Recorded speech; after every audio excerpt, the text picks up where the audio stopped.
Hello my dear students. इस lecture में हम बात करने वाले हैं काइनेटिक एनर्जी की। हम बात करेंगे काइनेटिक एनर्जी की, और काइनेटिक एनर्जी का फॉर्मूला हमको पता है कि काइनेटिक एनर्जी होता है हाफ एम वी स्क्वायर। क्या होता है काइनेटिक एनर्जी? काइनेटिक एनर्जी होता है हाफ एम वी स्क्वायर। आज हम इसका फार्मूला डिराइव करने वाले हैं। ओके, हम डिराइव करने वाले हैं कि kinetic energy half M we square क्यों होता है, कैसे होता है। ओके, तो उसके लिए हम क्या करेंगे? उसके लिए हम यहाँ पर एक स्मूथ सरफेस लेंगे और एक स्मूथ सरफेस पर ओके एक ब्लॉक कंसिडर करेंगे। ओके, यहाँ पर हमने एक ब्लॉक कंसिडर किया जिसका मास है m, और इस पे हम एक फोर्स अप्लाई कर रहे हैं F। ओके, ये एक स्मूथ सरफेस है। ओके, तो ये हमारा स्मूथ सरफेस है। ओके, तो यहाँ पर अगर हमने इस पर F फोर्स अप्लाई किया है तो इसका एक्सेलरेशन कितना होगा? आप बता सकते हैं कि sir acceleration F is equal to, तो मास इंटू एक्सेलरेशन होता है, तो acceleration is equal to F by m होगा। ओके, ये आपने बता दिया। अगर ये बॉडी मान लेते हैं यहाँ से यहाँ तक एस डिस्प्लेसमेंट कवर करती है, कितना डिस्टेंस डिस्प्लेसमेंट होता है एस, और इसका इनिशियल वेलोसिटी, अब हम कलर चेंज कर लेते हैं, इसका इनिशियल वेलोसिटी जीरो था, u इक्वल टू कितना था? जीरो था, और यहाँ पर पहुंचने के बाद इसका वेलोसिटी कितना हो जाता है? v हो जाता है। ओके, तो यहाँ पर हम अगर थर्ड इक्वेशन ऑफ मोशन लगाते हैं, क्या लगाते हैं? Third equation of motion. Okay, हमने थर्ड इक्वेशन ऑफ मोशन लगाया, क्या लगाया? हमने लगाया v square is equal to u square plus 2as। Okay, तो यहाँ पर v स्क्वायर हमको फाइनल वेलोसिटी पता है, इनिशियल वेलोसिटी जीरो है तो उसका स्क्वायर प्लस 2, a का वैल्यू कितना हो जाएगा? f by m into S.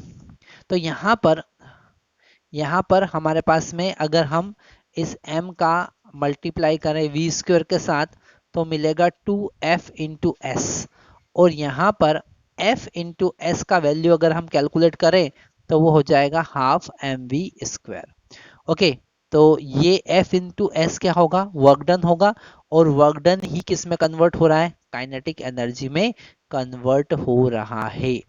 Okay, जितना उसको वर्क करना पड़ा फोर्स को, वो पूरा का पूरा किस में कन्वर्ट हुआ? काइनेटिक एनर्जी में कन्वर्ट हुआ। तो हमारे पास फार्मूला आया हाफ एम वी स्क्वायर। उसको काइनेटिक एनर्जी कितना मिला? Half M we square. तो यहाँ पर ये जो हमने F is equal to F into S, force into displacement is equal to work done लिखा, and that is equal to kinetic energy. तो यहाँ पर एक कॉन्सेप्ट हमको ऐड कर लेना है। क्या ऐड कर लेना है? कि वर्क डन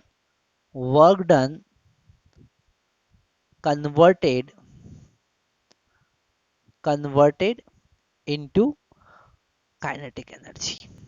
ओके, तो माय डियर स्टूडेंट्स, हमने यहाँ पर फार्मूला देखा काइनेटिक एनर्जी का। काइनेटिक एनर्जी का क्या फार्मूला आया? Half M we square.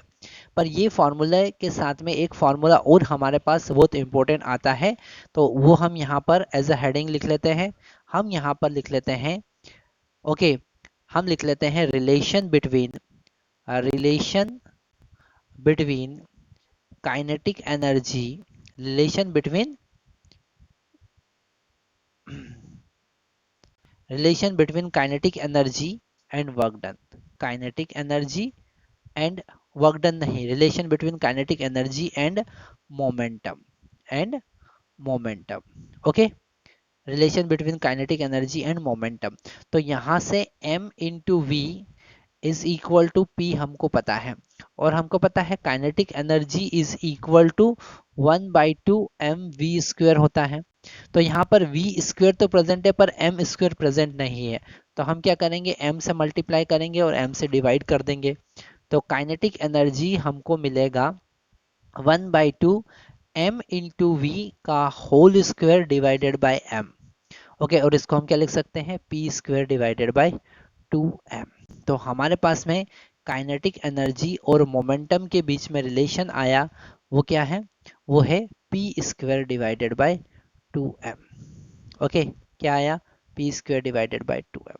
Okay, तो इस लेक्चर में हमने देखा कि काइनेटिक एनर्जी का फार्मूला कैसे डिराइव करते हैं, और उस फार्मूले में हमारे पास में मोमेंटम और काइनेटिक एनर्जी में क्या रिलेशन होता है। Thank you very much.